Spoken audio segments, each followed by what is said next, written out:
한 주간 잘 지내셨어요?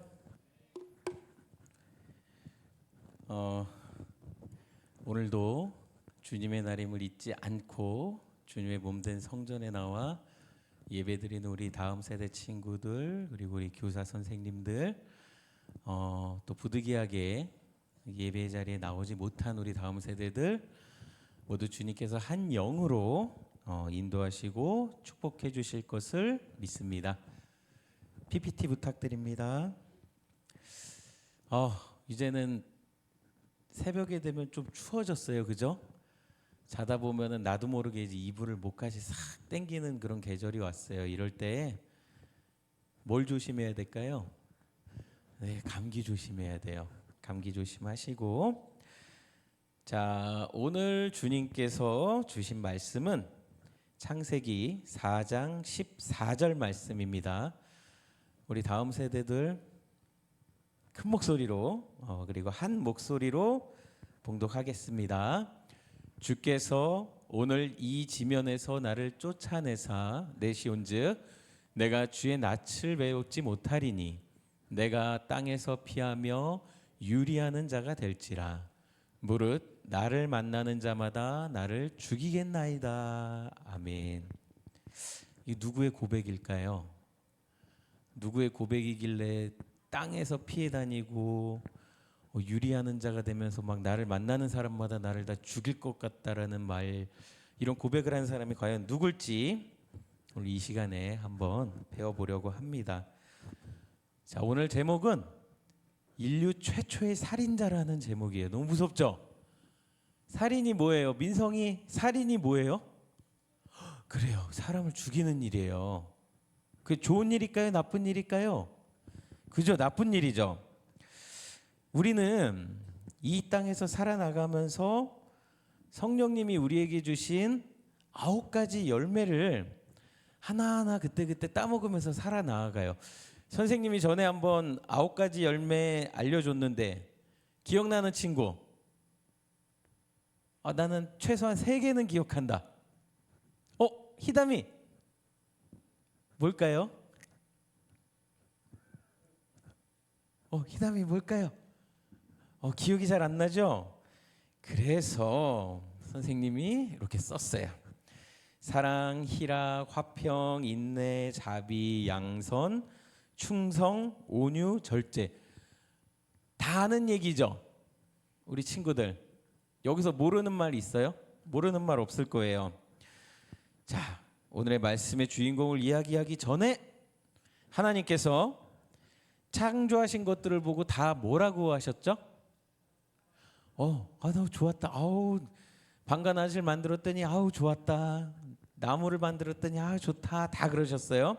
그런데 그냥 좋은 게 아니라 심히 좋다라고 말씀하신 게 있었어요. 그게 뭐죠? 네, 사람을 만들고 하나님께서는 심히 좋다고 하셨어요. 근데 이 아담과 하와를 아무런 근심 걱정이 없는 에덴 동산에서 살게 하신 거는 아마도 하나님의 그 심히 좋았던 그 마음의 결과로 아마 아담과 하와가 에덴 동산에서 살 수 있었을 거예요. 희담아, 만약에 희담이가 에덴 동산에서 살고 있어. 그러면 마음이 어떨 것 같아요? 어떨 것 같아요? 좋을 것 같아요? 우리 민성이는 에덴 동산에서 민성이가 만약에 산다. 어떨 것 같아요? 안 좋아요. 왜? 우리 친구들이라면 아마 그런 곳에서 에덴 동산에서 살게 해주신 분이 계시다면 아마 무조건적으로 충성도 하고 봉사도 하고 헌신도 했을 거예요. 근데 아담과 하와는 그런 어마어마한 축복이 너무 당연하고 그리고 너무 평안했을까요? 이런 그들에게 미혹의 영이 다가왔어요. 그 미혹이 왔을 때 하와가 성령의 9가지 열매를 딱 생각하고 충성의 열매, 그리고 인내의 열매, 그리고 절제의 열매를 딱 따먹었다면 뱀의 유혹에서 이겨냈을 수 있을 거예요. 그런데 이 미혹의 영은 그런 것들을 보이게 하지 않아요, 우리에게. 그러고 하와의 마음에 질투의 씨앗을 딱 심어준 거예요. 그래서 미혹은 하와에게 하나님이 왜 선악과를 먹지 말라고 했을까? 너희가 하나님과 같은 능력을 갖는 게 두려워서 그런 거야 하고 막 미혹이 질투의 씨앗을 막 심어줬어요. 아이, 너희 같은 사람이 하나님과 같은 능력이 된다면 아이, 싫어하겠지. 안 그러겠어? 그러니까 선악과를 먹지 말라 그런 거야. 이러고 귀에다 대고 막 귓속말을 한 거예요. 너도 그런 능력 갖고 싶지? 민성아, 너도 갖고 싶지? 병준아, 너도 갖고 싶지? 이렇게 막 귀에다 속삭인 거예요. 그러면서 하나님에 대한 질투를 막 유발을 시킨 거예요. 그래서 하나님께서 절대로 먹지 말라고 하는 선악과를 따먹은 죄로 아담과 하와는 에덴 동산에서 쫓겨나고, 또 남자는 일을 해야 되고 여자는 아이를 낳는 출산의 고통을 얻게 되었어요. 그렇게 에덴 동산에서 쫓겨난 아담과 하와는 열심히 일을 하면서 두 아이를 낳게 되었어요. 바로 오늘의 주인공인 가인과 아벨이에요. 이 가족은 굉장히 열심히 일을 하면서 세상을 살아나갔어요. 첫째 가인은 농사를 짓는 농업을 했고요. 그리고 둘째 아벨은 가축을 키우는 목축업을 했어요. 아마 엄마 아빠가 된 아담과 하와는 하나님께 죄를 지어서 에덴 동산에서 쫓겨났기 때문에, 그리고 하나님께 벌을 받았기 때문에 아담과 하와에게, 가인과 아벨에게 하나님께 매일 기도를 드리고 제사에 대해서 엄청 신경을 썼을 거예요.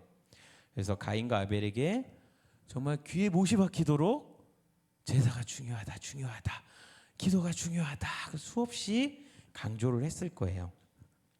자, 가인과 아벨에게도 이제 시간이 지나서 하나님께 첫 예물을 드리는 제사의 시간이 다가왔어요.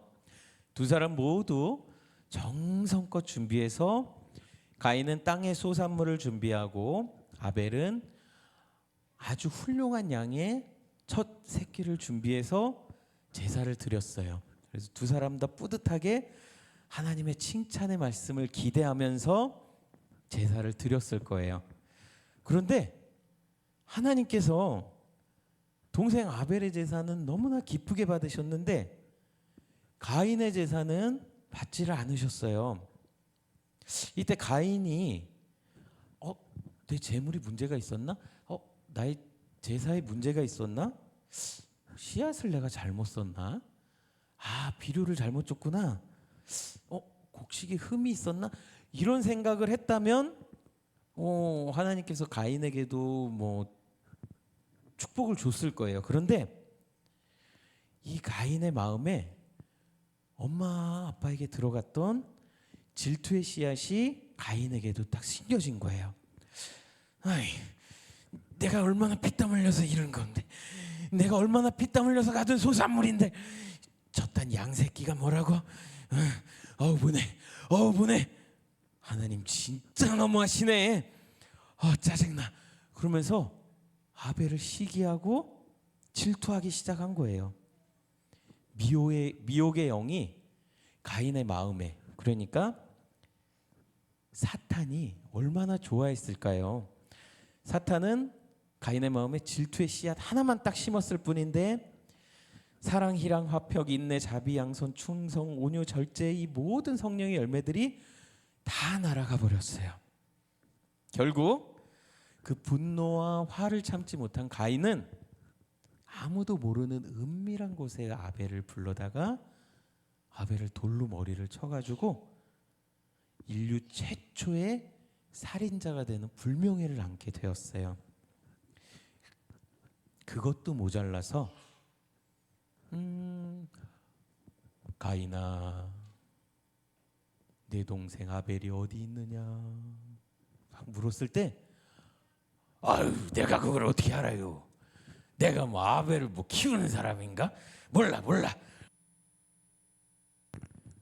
거짓을 고하고 막 그렇게 모르쇠 이렇게 일관을 한 거였어요. 그렇다면 하나님께서는 왜 가인의 제사는 안 받으시고 아벨의 제사만 받으셨을까요? 하나님은 어떠한 제물을 드리느냐 이게 중요하지 않아요. 어떠한 마음으로 하나님께 제사를 드리시는지를 보십니다. 마음을 정결하게 하고 뜻을 다하고 온 마음을 다해서 기쁨으로 제사를 드렸는지 아닌지를 보시는 거예요. 형식적으로 그냥 마음에도 없고 그냥 불평과 원망이 가득한 제사는 받으시지 않는다는 거예요. 바로 아벨은 정성을 가득 담아서 온 마음을 다해 하나님께 제사를 드린 거고, 가인은 살짝 부패한 마음으로, 그리고 엄마 아빠가 하래니까 제사를 드렸기에 하나님께서는 같은 제사지만 다르게 받으신 거예요. 질투는 좋은 마음으로 쓰여진다면 나에게 도움이 되고 발전이 될 수 있어요. 그렇지만 나쁜 마음의 질투가 내 마음에 들어온다면 한순간에 나도 모르게 가인과 같은 범죄자가 될 수가 있어요. 결국 오늘 처음에 읽었던 말씀처럼 주께서 오늘 이 지면에서 나를 쫓아내시온즉 내가 주의 낯을 배웁지 못하오고, 그리고 내가 이 땅에서 피하면서 유리하는 자가 될지라 무릇 나를 만나는 자마다 나를 죽이겠나이다 하는 이런 고백처럼, 범죄자들이 범죄한 후에 당당하게 막 고개 들고 이렇게 당당하게 다니는 사람 봤어요? 그렇지 못해요. 그 범죄자들은 본인이 행한 행동이 당당하지 못하고 떳떳하지 못하다는 걸 알기 때문에 세상에 고개를 뻣뻣이 들고 다닐 수가 없는 거예요. 어떠한 형태가 되었든 이 예배의 자리에 나왔을 땐 항상 하나님께 최선을 다하고, 그리고 온 마음을 다해서 예배를 드리는 우리 다음 세대들이 되기를 바라요. 찬양의 자리, 기도의 자리, 그리고 또 말씀의 자리, 우리 또 예배 끝나고 나면 분반 공부의 자리, 이 모든 곳에서 하나님께서는 우리 친구들의 모습을 지켜보고 계세요. 이 시간 정말로 내가 하나님을 사모하고 예배 자리가 좋아서 나온 친구들도 당연히 있을 거라고 생각을 해요. 하지만 엄마 아빠가 일어나 교회 가라, 엄마 아빠 교회 가니까 따라와라, 그리고 뭐 그냥 일요일이니까 이런 마음으로 예배에 나온 친구들이 뭐 없을 거라 생각은 되지만 있을 수도 있어요. 그런데 언제나 하나님께서는 좋은 일을 하든 나쁜 일을 하든 우리를 바라보고 계시다는 거예요. 그런 것을 항상 기억하고, 그리고 가인의 예배가 아니라 아벨의 예배를 드리고 하나님께 나아가는 우리 다음 세대들이 되기를 주님의 이름으로 축복합니다. 기도하겠습니다. 사랑의 하나님, 우리는 날마다 남과 나를 비교당하고